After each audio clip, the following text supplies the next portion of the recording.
नमस्कार साथियों, स्वागत है आप सभी का आपके अपने परिवार यूपीपीएससी स्टडी आईक्यू पर। फर्स्ट ऑफ ऑल आप सभी भाई बहनों को बहुत बहुत गुड मॉर्निंग, सुप्रभात, सत श्री अकाल, राधे कृष्णा, जिस भी धर्म को आप मानते हो भाई, बहुत बहुत नमन है। चलिए आज के सेशन को स्टार्ट करते हैं आप सभी के साथ। और आज है हमारा अर्धशतक, और अर्धशतक में कुछ क्वेश्चंस आपके साथ देखेंगे, खासकर ऐसे क्वेश्चंस और उसकी थोड़ी सी डिटेलिंग को फोकस करने का मैंने यहाँ पर प्रयास किया है। तो चलिए स्टार्ट करते हैं आपके सभी के साथ इस सेशन को।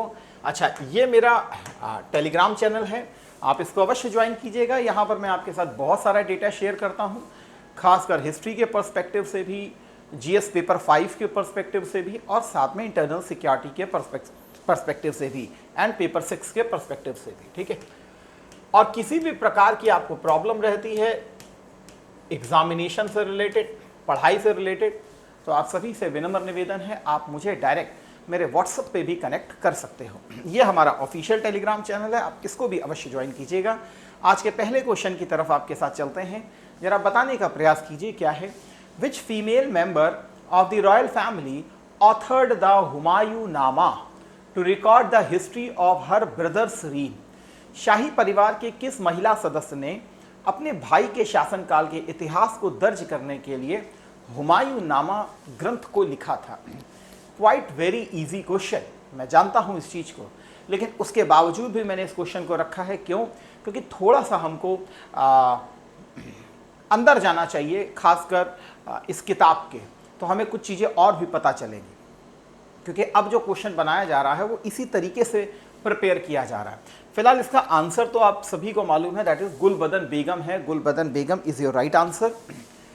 यहां पर अगर आप देखें तो हुमायूं नामा आपको पिक्चर देखने के लिए मिल रही है, और गुलबदन बेगम कौन है? ये स्पेशली बाबर की डॉटर है, मतलब हुमायूं की बहन है। यहां पर देखिएगा सबसे इंपॉर्टेंट क्या चीज है, commissioned by her nephew emperor Akbar. तो ऐसा नहीं है कि ये बाबर के टाइम पीरियड पे लिखी गई थी या हुमायूं के टाइम पीरियड पे लिखी गई थी। एक्चुअल में इसको अकबर ने इनसे रिक्वेस्ट किया था स्पेशली, और उसी के बाद क्या कहते हैं इस बुक को लिखा गया था। तो इसको याद रखिएगा, कमीशन किसने किया था इसको, दैट इज अकबर ने किया था। That is very important. The manuscript chronicles the life and reign of her brother. तो और सबसे इंपॉर्टेंट चीज क्या है, providing an intimate glimpse into the social dynamics of the early Mughal harem. ठीक है, मुगल हरम के बारे में भी जानकारी दिया है। ठीक है, और मुगल हरम का मतलब कि किस प्रकार से अकबर के टाइम पीरियड में भी मुगल हरम का कितना इंपॉर्टेंस रहा था। This one is the only surviving contemporary historical account written by a women of Mughal royalty during the 6वीं सेंचुरी। अगर आप देखें तो इसकी जो लैंग्वेज है वो पर्शियन लैंग्वेज में इसको लिखा गया था। पब्लिश जो हुई थी लगभग 1587-88 के आसपास हुई थी।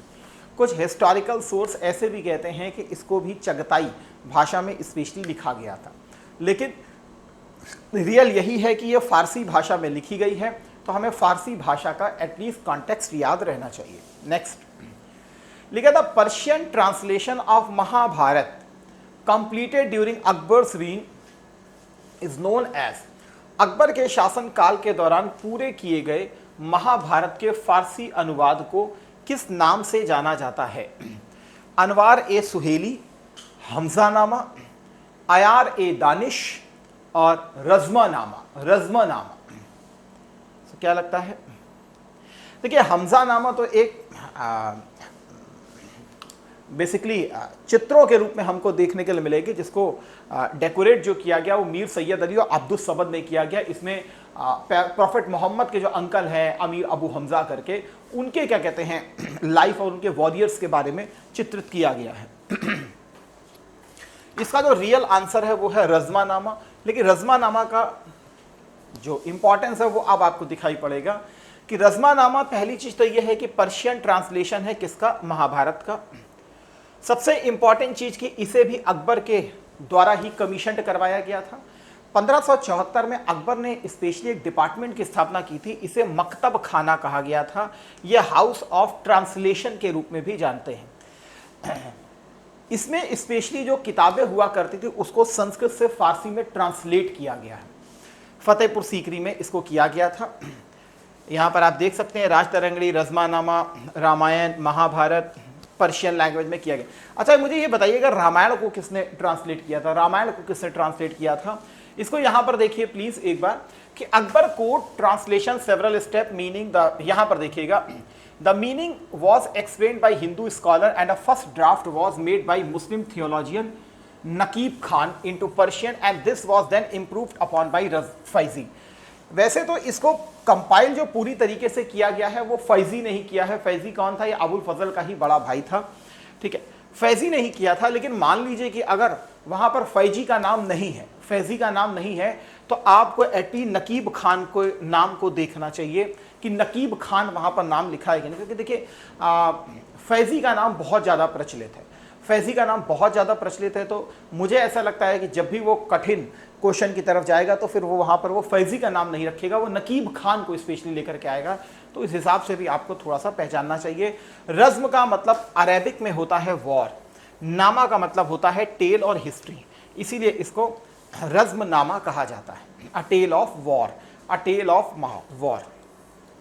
नेक्स्ट लिखा which Mughal prince authored Majma ul Bahrain the mingling of the two oceans exploring the commonalities between Islam and Hinduism.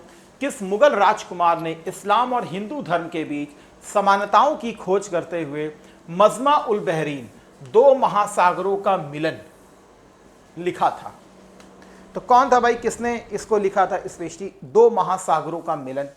Rajkumar Shuja, Rajkumar Salim, Rajkumar Dara Shikoh, Rajkumar Murad. Still very easy, आप सभी जानते हैं कि इसका जो राइट आंसर है राजकुमार दारा शिको है। इसके अलावा इसने सफीनत उल औलिया, सफीनत उल औलिया, सकीनत उल औलिया,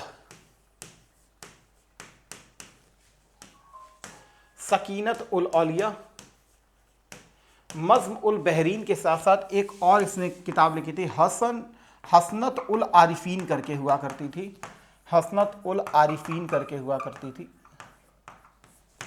तो इस प्रकार की बुक्स जो हैं वो इसके द्वारा लिखी गई थी।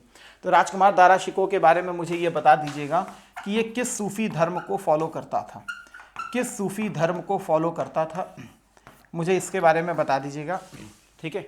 नेक्स्ट यहां पर अगर आप देखें mingling of the to oceans के नाम से आपको देखने को मिलेगा। शॉर्ट ट्रीटी है, पर्शियन भाषा में ही इसको स्पेशली लिखा गया है। सबसे इंपॉर्टेंट वर्जन क्या है कि इसे हिंदी में क्या कहते हैं? इसे हिंदी में कहते हैं समुद्र संगम ग्रंथ, समुद्र संगम ग्रंथ। और उर्दू में इसको कहते हैं नूर ए आइन, नूर ए आइन इसको कहते हैं। दारा शिको ने स्पेशली इसको लिखा था, ठीक है। तो नाम को थोड़ा सा याद करने का प्रयास कीजिएगा। पर्शियन भाषा में इसको मेंशन किया गया है। नेक्स्ट क्वेश्चन, ठीक है, who was the author of Muntakhab ul Tawarikh, a work that provided a critical perspective on Akbar's religious policies. Muntakhab ul तवारीख के लेखक कौन थे जिसने अकबर की धार्मिक नीतियों पर एक आलोचनात्मक दृष्टिकोण प्रदान किया है? निजामुद्दीन अहमद, निजामुद्दीन अहमद। इसकी तो तबकात ए अकबरी हुआ करती थी, तबकात ए अकबरी, है ना। अब्दुल कादिर बदायूनी, फैजी एंड अबुल फजल। क्या लगता है आंसर? चलिए आशा करता हूं आपने इसके आंसर को अवश्य दिया होगा। तो आंसर जो होगा वो अब्दुल कादिर बदायूनी ही होगा, ठीक है। यहां पर अगर आप देखें तो मुंतखब उल तवारीख नाम लिखा हुआ है, मुंतखब उल तवारीख बुक है और ये किसकी है? अब्दुल कादिर बदायूनी की है, बदायूनी की है, याद रखिएगा। सबसे इंपॉर्टेंट चीज क्या है कि ये जो है ये गजनवी वंश से स्टार्ट करके स्पेशली अकबर के टाइम पीरियड तक बेसिकली कंपाइल करती है। सबसे इंपॉर्टेंट चीज क्या है कि अगर आप देखें तो इसमें सुबुक्तगीन का भी वर्णन करके 1595 तक का स्पेशली वर्णन इसमें किया गया है, 1595 तक का स्पेशली वर्णन इसमें किया गया है, ठीक है ना। हाँ ठीक है, तो इसको आप देख सकते हैं मुंतखब उल तवारीख। तो अब पूछ सकता है कि भाई कौन सी बुक है जो गजनाविद वंश से स्टार्ट होकर के अकबर के टेन्योर तक हमको सारी चीजें प्रोवाइड करती है? दैट इज अब्दुल कादिर बदायूनी की मुंतखब उल तवारीख। तो तवारीख को भी याद रखिएगा। लिखा है the Tuzuk e Jahangiri was autobiography of emperor Jahangir, बात तो सही है। Who was tasked with completing it when Jahangir could no longer write due to ill health. 1622 तक का इतिहास जो है वो क्या कहते हैं जहांगीर ने खुद लिखा था, उसके बाद उसकी तबीयत खराब होती है, तब इसके ग्रंथ को आगे लिखा था किसने? तो मिर्जा गियास बेग ने लिखा, अब्दुल रहीम खान खाना ने लिखा, मोतमिद खान ने लिखा या आसफ खान ने लिखा? कौन है जिसने ये ग्रंथ को फिर कंप्लीट किया था? देखिए इसका जो सही आंसर होगा वो होगा Motamid Khan. Motamid Khan is your right answer. यहां पर अगर आप देखें तो आपको समझ में आएगा कि पहली चीज तो यह है कि तुजुक ए जहांगीरी जो है वो पर्शियन भाषा में ही लिखी गई थी, पर्शियन भाषा में ही स्पेशली लिखी गई थी। जैसे बाबर ने बाबरनामा को लिखा था वैसे ही इसने भी ये लिखी है। लेकिन जहांगीर जो है इसने केवल और केवल अपने राजतंत्र के बारे में ही नहीं बताया, बल्कि अपनी आर्ट की रुचि, अपनी राजनीति की रुचि, इंफॉर्मेशन दे रहा है अपने फैमिली के बारे में, ये सारी चीज़ों का इसने इसमें जिक्र किया है। सबसे इंपॉर्टेंट चीज़ क्या है कि लगभग 1605 से 1622-23 तक का इसने कालखंड खुद लिखा है। लेकिन उसके बाद जहांगीर ने जो है वो मोतमिद खान को अपॉइंट किया था। तो मोतमिद खान हुआ करता था जिसने ऑथर ऑफ इकबाल नामा, who continued the memoirs at the start of 1623. From here it was taken up by Mohammad Hadi. तो इसमें फिर मोहम्मद हादी भी फिर आगे जाकर के जुड़ गया था। तो इसको थोड़ा सा याद रखिएगा। 1 मिनट प्लीज।